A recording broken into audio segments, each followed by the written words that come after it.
Ya pemirsa, dengan angka penyebaran virus corona di Indonesia terus meningkat, bahkan selama beberapa hari terakhir ini sempat mencatatkan rekor lebih dari 3.000 kasus setiap harinya. Nah, ini Relawan Indonesia Bersatu menjadi salah satu tim yang sudah membantu untuk memfasilitasi masyarakat untuk mengecek, mengetahui dan juga men-tracing apakah memang masyarakat yang bersangkutan dan juga keluarganya ini terjangkit atau terpapar virus corona ini. Nah, langkah seperti apa kemudian yang akan diambil oleh tim dari Relawan Indonesia Bersatu ini ke depannya, mengingat sekarang ini Indonesia terus meningkat untuk kasus positif COVID-19.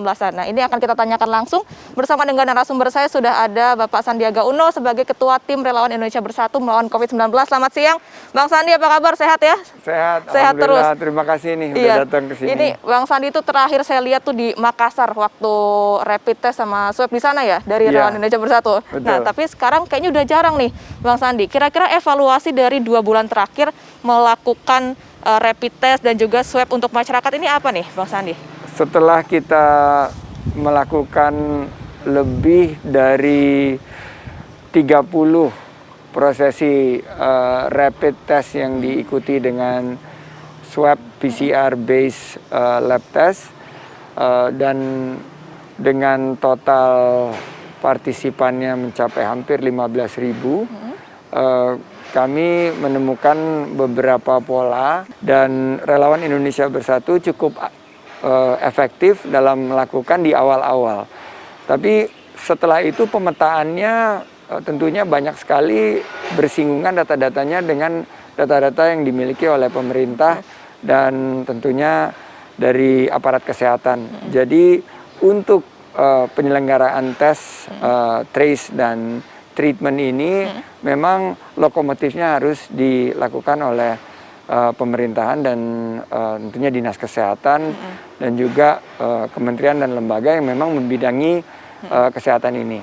Tapi kalau untuk review sedikit flashback sendiri nih, Bang Sandi, waktu 3 bulan menjalani ataupun menyelenggarakan rapid test dan swab itu, ada nggak nih kira-kira masyarakat yang mungkin sudah dites kemudian akhirnya merasa komplain, ini kok hasil tes saya beda tapi di tempat lain hasilnya beda A atau B gitu. Itu kira-kira ada yang komplain seperti itu, Bang yang Sandi? mengikuti yang kita lakukan di berbagai wilayah di Jakarta dan beberapa di daerah, memang tahapannya kan karena kita memulainya dengan rapid test. Yeah. Jadi rapid test itu ada yang reaktif. Yeah. Nah, reaktif itu setelah di PCR ternyata hasilnya tidak positif, hasilnya negatif. Jadi ya mereka bersyukur. Nah, yang terkena positif kan dirujuk ke Wisma Atlet untuk yang di Jakarta dan ada beberapa rumah sakit rujukan juga. Nah, kami tidak menemui selama 3 bulan itu yang masyarakat yang mengeluh seperti itu.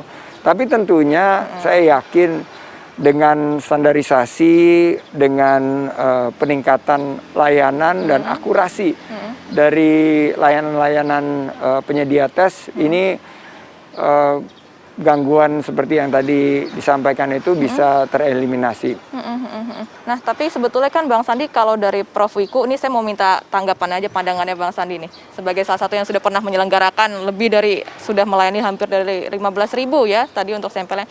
Dari Prof Wiku sendiri menyatakan kalau untuk tes menggunakan metode swab sendiri, itu bergantung pada metode tenaga medis untuk mengambil sampelnya. Nah, ini kemungkinan ada human error juga cukup tinggi sebetulnya, kalau kata Prof Wiku. Nah, Bang Sandi melihatnya seperti apa? Ini sudah 3 bulan loh menyelenggarakan, memfasilitasi masyarakat untuk bisa dites seperti itu, Bang Sandi. Ya, sebagai awam ya, karena saya bukan ahli medis, pasti Prof Wiku jauh lebih mendalami dan memiliki informasi yang valid. Tentunya ya kami kan tim medis kami yang melakukan pengambilan sampel tersebut.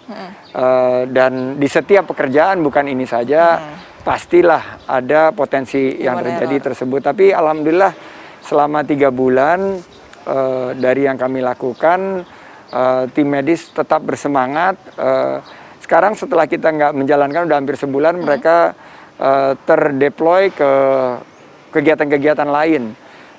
Ada yang di rumah sakit maupun juga ada yang di klinik-klinik.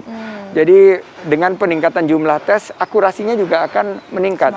Itu mungkin tadi salah satu contohnya, salah satu buktinya ya, Bang Sandi. Nah, tapi ini kan Bang Sandi sebagai mantan Wagub DKI nih, masih suka ngobrol nggak sama Pak Anies ini soal penanganan COVID-19 nih, gimana sih masukannya? Kalau dari Bang Sandi gini loh, kalau dari Pak Anies begini loh. Itu masih suka ngobrol? Saya apresiasi apa yang sudah dilakukan oleh Pemprov DKI dan ya memantau dari jauh. Kalau ketemu-ketemu sama Mas Anies, ya acara-acara, tapi nggak pernah spesifik saya menyampaikan. Tapi temuan-temuan yang saya dapatkan itu saya sudah sampaikan ke wali kota di 5 lokasi. Karena mereka yang di garda depan kan. Dan saya bilang tolong dikoordinasikan dengan pimpinan. Namun saya juga ingin ikut mengingatkan kepada para pengambil keputusan untuk bersatu padu, fokus di isu-isu utama.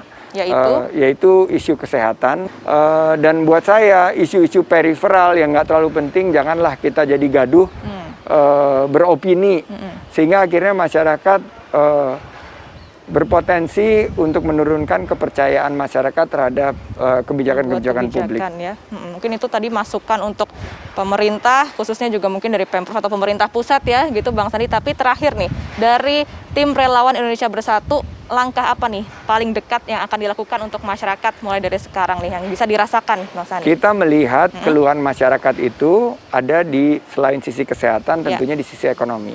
Kita harus selesaikan masalah kesehatannya dan itu tongkat estafetnya sudah ada di pemerintah, dunia usaha yang jauh lebih besar. Relawan sekarang fokus bantu pemerintah untuk pemetaan 2 hal. 1, lapangan kerja. Jadi Relawan Indonesia Bersatu lawan COVID-19 akan fokus gimana membantu masyarakat, memberikan pemantauan dan memberikan data-data ke pemerintah secara akurat, mana anggota masyarakat yang belum mendapatkan bantuan dari pemerintah, dan untuk sementara kita sampaikan mulai dari bantuan langsung tunai, bantuan sosial, sembako, beasiswa, kuota, listrik, dan lain sebagainya. Kedua adalah pangan, karena biaya hidup ini kan semakin hari semakin membebani. Ya keluhan-keluhan masyarakat tuh seputar ya selain daripada pendapatannya menurun, pengeluarannya meningkat. Nah, kita membantu dengan menghadirkan solusi-solusi agar beban biaya hidup masyarakat ini bisa terbantukan. Kita membantu masyarakat untuk meningkatkan ketahanan ekonominya di tengah pandemi ini yang tentunya kita berharap segera akan bisa kita atasi. Oke, kalau gitu terima kasih banyak Bang Sandi. Ini kita harapkan masyarakat bisa betul-betul terbantu. Dari awal 3 bulan lalu kita sudah mungkin dibantu dengan tadi testing rapid dan juga PCR. Ini ada juga melalui bantuan-bantuan tadi, pendataan untuk siapa-siapa yang lebih tepat untuk mendapatkan bantuan sosial itu ya. Terima kasih banyak Bang Sandi sudah memberikan banyak sekali informasi untuk pemirsa TV One. Nanti di segmen selanjutnya saya akan mengajak Anda pemirsa untuk melihat dari awal sampai dengan akhir ini kira-kira tes menggunakan metode swab ini caranya seperti apa. Kemudian untuk yang dilakukan oleh tenaga medis ini apa-apa saja. Kemudian nanti juga masih banyak yang akan kita gali nanti di segmen selanjutnya. Tetaplah bersama kami pemirsa di Kabar Siang di Lokasi.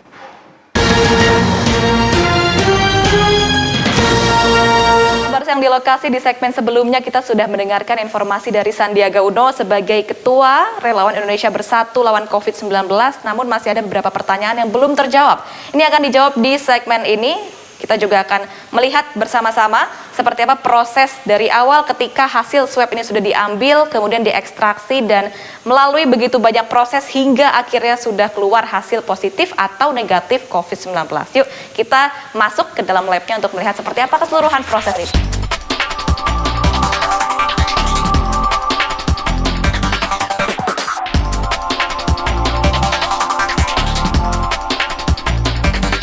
Pemirsa, sekarang kita sudah ada di Laboratorium Rumah Sakit Jantung dan Pembuluh Darah Harapan kita. Kita tadi sudah melihat kalau di lantai bawah ini kita tadi lihat untuk proses pengambilan menggunakan metode swab, sampel-sampelnya. Nah, sekarang akan dikemanakan dan melalui proses apa saja sebelum akhirnya keluar hasil positif dan negatif. Nah, ini akan dijelaskan dengan narasumber saya sudah ada Dr. Lili Indrawati sebagai Ketua Tim KLB COVID Rumah Sakit Jantung Harapan kita. Halo Dok, selamat siang, apa kabar? Selamat siang. Sehat ya? Sehat terus ya Dok ya? Alhamdulillah. Iya Dok, tadi di bawah kan kita sudah lihat sama-sama nih dok, mereka pada diambil sampel swabnya. Nah setelah dari bawah dibawa ke laboratoriumnya ini melalui tahapan apa dulu nih dok? Baik, jadi setelah kita melakukan pengambilan sampel, maka sampel yang sudah terkumpul itu kemudian dibawa ke laboratorium sentral di gedung 1. Kita lakukan proses administrasi, jadi dilakukan order pemeriksaan, diregister seperti itu. Kemudian sampel ini akan kita simpan pada suhu 2-8, karena sampel yang diambil hari ini itu akan kita mulai pengerjaannya adalah besok pagi. Nah, besok pagi-pagi maka tim dari laboratorium akan mengantar ke laboratorium molekuler Rumah Sakit Jantung dan Pembuluh Darah Harapan kita. Dok, ini kan sebetulnya banyak kemudian beberapa perbedaan hasil. Jadi kalau misalnya ada yang mengecek di rumah sakit A misalnya hasilnya positif, besokannya yang bersangkutan mengecek di rumah sakit B hasilnya negatif. Nah ini kemudian indikator apa saja yang menyebabkan adanya perbedaan hasil ini? Padahal sama-sama tes menggunakan PCR, dok. Jadi pada saat kita melakukan pemeriksaan pada seseorang, kita tidak tahu apakah dia itu sedang awal fase infeksi atau akhir fase infeksi, apalagi pada pasien yang OTG yang tanpa gejala gitu ya, yang kita tahu kemarin ada istilah OTG. Nah mungkin pada saat satu lab ini dia sebenarnya sudah akhir masa infeksi, sehingga yang terdeteksi adalah sisa-sisa partikel virus gitu. Atau misalnya memang pada orang ini virusnya sedikit sekali, viral loadnya sedikit, sehingga terdeteksinya lemah. Sehingga ketika dia kemudian diperiksa di lab yang berbeda, 2-3 hari kemudian ternyata dia negatif, bisa saja seperti itu. Nah, tapi kalau dari peralatan sendiri, kemudian fasilitas yang digunakan, dan mungkin tenaga manusianya, tenaga kesehatan yang mengecek, itu juga berpengaruh nggak dok pada hasilnya nanti? Bisa. Jadi sebenarnya proses lab itu ada dimulai dari kita proses pra-analitik, kemudian proses analitik dan pasca analitik ya. Jadi pra-analitik untuk PCR ini kan tadi dimulai sejak pengambilan sampel. Nah di pengambilan sampel ini tentu dipengaruhi tadi hari keberapa dia diambil gitu kan.